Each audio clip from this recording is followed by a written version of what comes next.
Welcome back to our channel kung saan tinatalakay natin ang pinakamainit at pinakamahalagang development sa AFP modernization. Mga kababayan, dalawang malaking development ang sabay nating tatalakayin ngayon. Una, hinahanda na ng Philippine Army ang kanilang tropa para sa mas seryosong papel sa air defense ng bansa. At pangalawa, muling nagsaanib puwersa ang Pilipinas, Estados Unidos, at Australia sa isang high-profile patrol sa West Philippine Sea habang may Chinese warship na nagmamasid mula sa malayo. Simulan natin sa unang balita. Ayon sa ulat ng Philippine News Agency, tuloy-tuloy ang paghahanda ng Philippine Army para palakasin ang kakayahan nito pagdating sa air defense. Matagal nang usapin ito dahil kung tutuusin, ang Pilipinas ay archipelagic country na exposed sa iba't ibang uri ng banta, mula sa traditional military threats hanggang sa emerging aerial threats tulad ng drones at cruise missiles.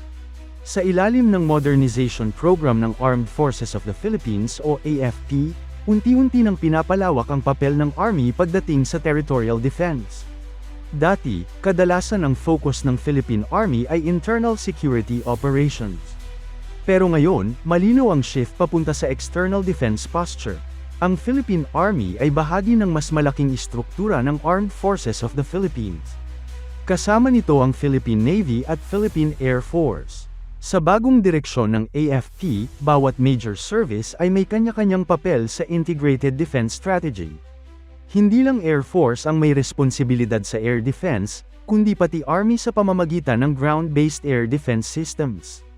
Bakit mahalaga ito? Dahil ang modern warfare ngayon ay hindi lang nakatuon sa lupa o dagat. Ang control ng himpapawid ay critical. Kapag walang sapat na air defense, vulnerable ang mga kampo militar, critical infrastructure, at maging ang mga syudad. Kaya ngayon, nagsasagawa ng mga training at capability development ang Army para masanay ang tropa sa paggamit ng modern air defense systems. Kasama rito ang pag-aaral sa detection, tracking, at engagement ng aerial threats. Ang goal ay magkaroon ng layered air defense na integrated sa buong AFP network. Kapag sinabi nating layered air defense, ibig sabihin may iba't ibang level ng proteksyon. May short-range systems para sa malapitang depensa laban sa low-flying aircraft o drones. May medium range para sa mas malalayong target. At sa ideal scenario, may long-range systems na kayang mag-cover ng mas malawak na area. Habang ang Philippine Air Force ang primary na responsable sa air superiority, ang Army naman ay nagbibigay ng ground-based shield. Isipin ninyo ito bilang protective umbrella sa mga critical na lugar tulad ng command centers, radar sites, at strategic bases. Importante rin ang interoperability. Hindi pwedeng kanya-kanya ang galaw ng bawat service. Kailangan integrated ang radar feeds, communication systems, at command and control. Sa ganitong paraan, kapag may na-detect na aerial threat, mabilis ang coordination at response. Ang pag-shift na ito ng Army ay malinaw na indikasyon na seryoso ang Pilipinas sa pag-adapt sa bagong security environment sa rehiyon. At dito pumapasok ang pangalawang balita natin. Noong February 15 hanggang 16, 2026, matagumpay na isinagawa ang ika-14 na Multilateral Maritime Cooperative Activity o MMCA sa West Philippine Sea. Ang aktibidad na ito ay pinangunahan ng Armed Forces of the Philippines kasama ang United States Indo-Pacific Command at Australian Defense Force. 2 araw na aktibidad ito na naglalayong palakasin ang maritime security at ipakita ang tuloy-tuloy na kooperasyon ng tatlong bansa sa rehiyon. Sa gitna ng aktibidad na ito, may isang destroyer ng People's Liberation Army Navy na nagmamasid mula sa malayo, ang Hafei, 174. Kasama sa Philippine contingent ang BRP Diego Silang, FFG-07, isa sa pinakamodernong guided missile frigate ng Philippine Navy. Ang barkong ito ay simbolo ng modernization efforts ng bansa sa larangan ng naval warfare. Kasama rin sa sail ang USS Dua, DDG-105, isang Arleigh Burke-class destroyer ng United States Navy. Ang ganitong klase ng barko ay kilala sa advanced radar at missile systems nito. Mula naman sa Australia, naroon ang HMAS Toowoomba, FFH-156, isang Anzac-class frigate na may kakayahang magsagawa ng anti-air at anti-surface warfare. Hindi rin nagpahuli ang Philippine Coast Guard sa pamamagitan ng BRP Teresa Magbanua, MRRV 9701, na aktibong nagbabantay sa mga karagatan ng bansa lalo na sa mga sensitibong lugar sa West Philippine Sea.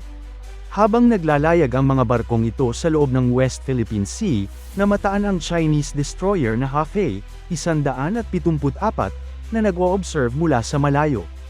Ito ay malinaw na indikasyon na binabantayan din ng China ang galaw ng multilateral patrol. Ang ganitong eksena ay nagpapakita ng kasalukuyang dynamics sa rehiyon. Sa isang banda, may mga bansang nagsasagawa ng cooperative patrols para ipakita ang kanilang commitment sa freedom of navigation at maritime security. Sa kabilang banda, may presensya rin ng China na patuloy na nagbabantay sa mga aktibidad na ito. Para sa Pilipinas, mahalaga ang ganitong MMCA dahil hindi lang ito simpleng naval exercise. Isa itong strategic signal. Ipinapakita nito na hindi nag-iisa ang bansa sa pagharap sa mga hamon sa West Philippine Sea. Kung iuugnay natin ito sa unang balita tungkol sa air defense, makikita natin ang mas malaking larawan.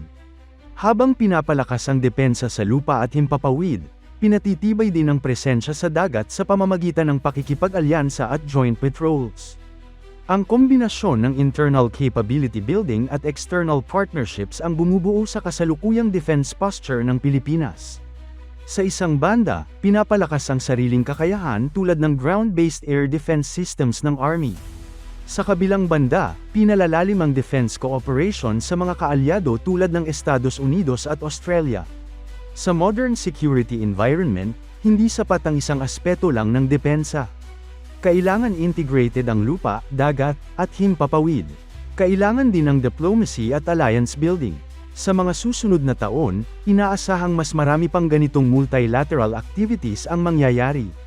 At habang lumalakas ang presensya ng Pilipinas sa West Philippine Sea, mas magiging mahalaga rin ang pagkakaroon ng credible deterrent capability. Ang credibility ng deterrence ay nakabase sa dalawang bagay, kakayahan at partnership. Kakayahan sa pamamagitan ng modernization at training ng sariling tropa. Partnership sa pamamagitan ng alliances at cooperative activities. Sa huli, ang tanong ng marami ay ito, sapat na ba ang mga hakbang na ito? Ang sagot ay depende sa patuloy na commitment ng gobyerno at ng AFP sa modernization at strategic planning. Ang malinaw ngayon, may direksyon ang Pilipinas. Hindi na ito basta reactive lang. May malinaw na shift mula sa internal security focus papunta sa external defense at territorial integrity. Habang ang Philippine Army ay hinahasa para sa air defense role, at habang ang Philippine Navy at Philippine Coast Guard ay aktibong nakikilahok sa multilateral patrol sa West Philippine Sea, unti-unting nabubuo ang mas matatag na national defense framework. Sa gitna ng mga tensyon at geopolitical competition sa rehiyon, ang ganitong mga hakbang ay hindi lang tungkol sa pagpapakita ng lakas. Ito ay tungkol sa paghahanda, koordinasyon, at pagpapakita na handa ang Pilipinas na ipagtanggol ang soberanya at interes nito. At sa mga susunod na development, tiyak na mas marami pa tayong makikitang pagbabago sa posture ng ating sandatahang lakas.